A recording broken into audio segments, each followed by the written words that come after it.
Why your opinions get brushed off, your boundaries get crossed, and deep down, you feel like a ghost in your own relationship? Are you this guy? It's not because you're not nice enough. It's because you're too nice. You don't lead. You don't speak up. You don't draw lines. You just smile, nod, and hope she notices how hard you're trying. But here's the truth. No one respects a man who abandons himself. Not her, not the world, not even you. Because nice isn't strength, it's fear. And fear never commands respect. Jesus was kind, but he wasn't soft. He loved, but he never begged to be loved back. You want her to respect you? Kill the nice guy. Let the real man rise. Let's get into it. You were told that being a good man meant being agreeable. That if you just listened more, gave more, sacrificed more, she'd be happy. She'd love you. She'd respect you. But it didn't work, did it? You lost yourself trying to keep the peace. You said yes when you meant no. You swallowed your opinions, your needs, your frustration. All for what? To be seen as the nice guy, the safe guy, the steady provider. But here's the brutal truth. Nice guys don't get respect. They get tolerated until resentment takes over. Why? Because you're not leading. You're performing. And people don't respect performance. They respect presence, conviction, clarity. The nice guy hopes people will value his sacrifice. The real man knows that without boundaries, sacrifice becomes manipulation. Biblically, even Jesus said, let your yes be yes and your no be no. He didn't over-explain. He didn't beg. He showed up in truth and let others deal with it. You've been told a lie, that the more you give up your voice, the more love you'll earn. But all that's done is train people to ignore you. You don't fix that by getting louder. You fix that by getting real. You thought if you carried enough weight, they'd finally see your worth. You work overtime. You solve every problem. You swallow every need, every frustration, every ounce of exhaustion, and then wonder why no one checks in on you. You told yourself it's noble. That being the steady one makes you a man. But here's the truth. You're not being strong. You're disappearing. You've become the guy who holds it all together, but falls apart in silence. And guess what? No one respects a martyr. Not because your sacrifice isn't real, but because it's silent, resentful, and invisible. You give, but with strings attached, hoping someone notices, hoping she'll finally say, I see you, I appreciate you, I love you. That's not love. That's a transaction. And in the kingdom of God, that's not how men are built. Even Jesus, perfect, divine, blameless, didn't grind himself into the ground for applause. He knew when to retreat. He knew when to rest. He knew when to confront. He didn't abandon himself to prove his love. You think you're being holy by holding it all in? Nah, you're just afraid to be honest. Ephesians 4:25 says, put away falsehood and speak the truth to one another. That includes speaking truth about your limits, your needs, your soul. You don't earn respect by dying inside. You earn it by showing up whole, truthfully, even when it's uncomfortable. Drop the martyr mask. Pick up the mantle of a man who leads with clarity, not quiet suffering. But clarity starts with one thing most men avoid: truth. Masculinity isn't about your beard, your truck, or how much weight you can bench. It's about truth. Not the kind you post online to sound deep. The kind that costs you. The kind that forces you to face yourself. The kind that sets you free. But most men don't walk in truth. They walk in fear. Fear of being too honest. Fear of being rejected. Fear that their real self won't be enough. So they shrink.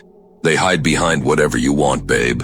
They call it love, but it's just self-erasure. But here's the wake-up call. If you can't speak truth in your own house, you're not the man of that house. You want respect? Start telling the truth. When you're tired, say so. Not to make people feel guilty, but so they understand your limits. So they know you're human, not a machine. When something bothers you, say it. Not to start fights, but to stop resentment from poisoning the relationship. When you have an opinion, own it. Not to control the room, but so people know you're not just there to agree. Because if your voice doesn't carry weight in a conversation, your presence won't carry weight in a relationship. You don't need to be loud. You need to be clear. Jesus didn't avoid hard conversations. He looked people in the eye and told them the truth, even when it offended them. Why? Because real love can't exist without real honesty. John 8:32 says, "Then you will know the truth, and the truth will set you free." You're not a man because you play the part. You're a man when you stop performing and start living in truth. Not aggressive, not passive, just solid. And the moment you get honest, really honest, is the moment people start paying attention. Because truth is magnetic. And masculinity, it starts there or it doesn't start at all. Nice guys struggle to say no. And when they finally do, they explain it for 5 minutes straight, like they're on trial. "I'm sorry, I've been really tired. I hope that's okay. I mean, maybe next time." Stop! A boundary doesn't need a backstory. "I can't make it. That doesn't work for me. I'm not available." That's it. You don't owe an apology for protecting your time, energy, or peace. The Bible doesn't say, defend your boundaries to keep everyone happy. It says, above all else, guard your heart, for everything you do flows from it. And not everything that flows around you should flow into you. That's why we guard the heart, with standards, with truth, with boundaries. Because once your heart gets overrun, your decisions follow, your emotions spiral, your clarity disappears, and you become the kind of man who says yes when everything in your spirit is screaming no. Here's the truth. Setting a boundary won't make everyone happy, but it will make you respected. Because people can feel the difference between a man who has standards and a man who just wants to be liked. You can still be kind, still generous, still selfless. But when you give from guilt or fear, it's not love, it's manipulation. You don't draw boundaries to push people away. You draw them so the right people know how to love you properly. So stop over-explaining, stop justifying, and stop expecting people to respect limits you never had the courage to set. Nice guys don't date. They audition. They shapeshift into whatever they think she wants. Agree with every opinion. Pretend to love hiking. Rush into commitment just to lock her down. And then wonder why she loses interest. Here's why. You weren't leading. You were performing. You didn't bring presence. You brought people-pleasing. You weren't evaluating if she was right for you. You were just trying to be good enough to keep her around. But respect doesn't grow in that environment. A woman can sense when a man is faking strength. She may not call it out, but she feels it.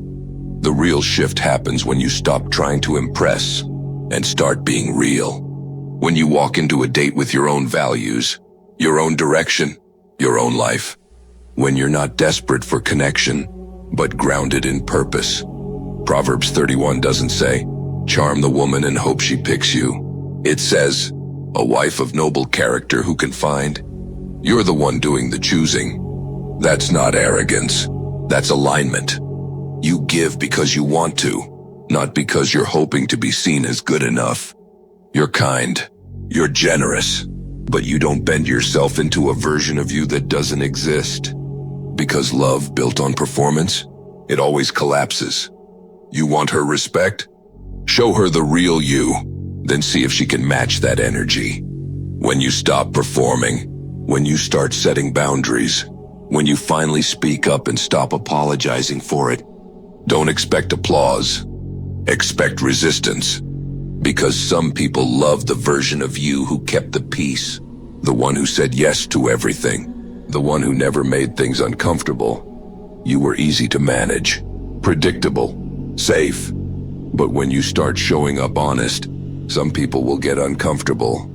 They'll say you've changed, that you're selfish, that you're too harsh now. Let them talk. Even Jesus faced pushback when he stopped performing for people's expectations. Matthew 10:36 says, a man's enemies will be the members of his own household. Truth doesn't just divide you from the world. It sometimes separates you from the people who loved your silence. And here's the hardest part. You'll doubt yourself. After years of being the nice guy, choosing yourself can feel wrong, like you're being cold or heartless. You're not. You're just no longer playing small to be accepted. Let the ones who truly love you adjust. Let the rest walk.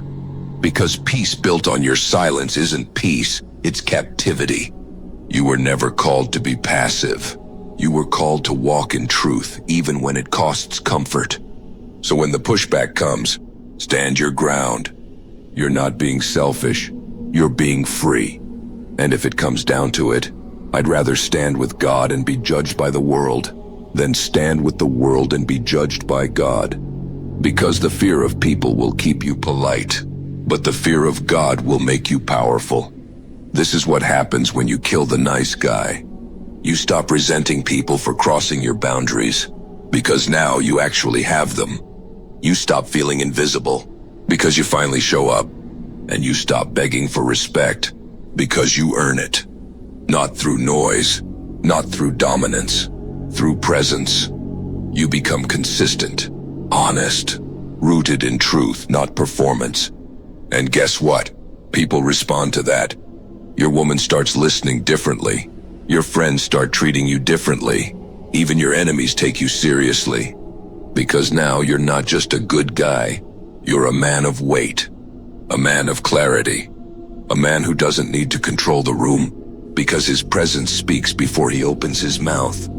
That kind of respect, it starts on the inside. When you look in the mirror and finally say, I know who I am and I'm done shrinking. Not arrogant, not fake, just solid. Psalm 1:3 says, the righteous man is like a tree planted by streams of water. He yields fruit in season and his leaf does not wither. He doesn't chase. He doesn't beg. He stands. And that's the shift. You go from a man who dies inside to keep the peace, to a man who lives in truth no matter the cost. And the moment you choose that, respect follows. And I tell you, the truth will set you free. If this hit you, show some love by smashing that like button. Subscribe for more unfiltered truth like this. This is Unshackled Soul. Until next time.